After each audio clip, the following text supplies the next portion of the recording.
Another lethal blow against suspected drug traffickers, Secretary of War Pete Hegseth said the United States has conducted another strike in the Caribbean aimed at boats carrying suspected drugs headed for the United States mainland.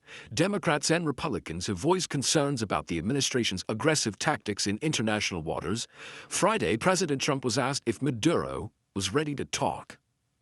He has offered everything. He's offered everything. You're right. You know why? Because he doesn't want to around with the United States. Rich, combat operations continue in the Caribbean by the U.S. military. And just about an hour ago, Secretary of War Pete Hegseth posting the following recently declassified drone footage of a 7th strike against a suspected drug smuggling boat. Hegseth says the boat belonged to a Marxist group in Colombia and Venezuela, known by its Spanish acronym ELM. I believe we have the footage of the strike right here, Rich. The State Department has put this group, known as the National Liberation Army, on its terrorist list since 1997. The terrorist group operates in Colombia and Venezuela and has a history of drug trafficking. Colombia's president just posted that he says this was a fishing boat that got annihilated. Hegseth says the boat was on the U.S. intelligence agency's radar for the past. Drug smuggling is also using a known drug shipping route. It had drugs on board, according to Hegseth. He also said all 3 men on board were killed. There were no survivors.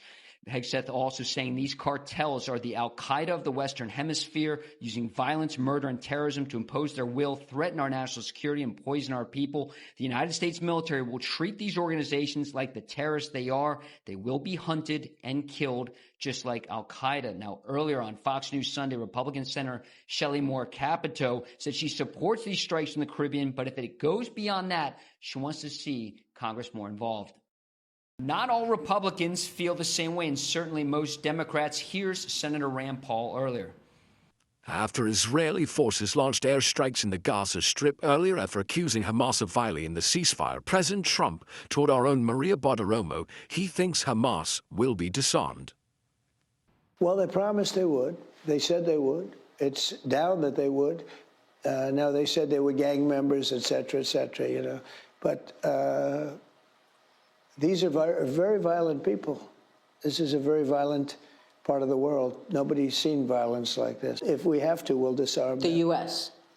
Well, whether it's me or the U.S. or it's, you know, a proxy, could be Israel with our backing.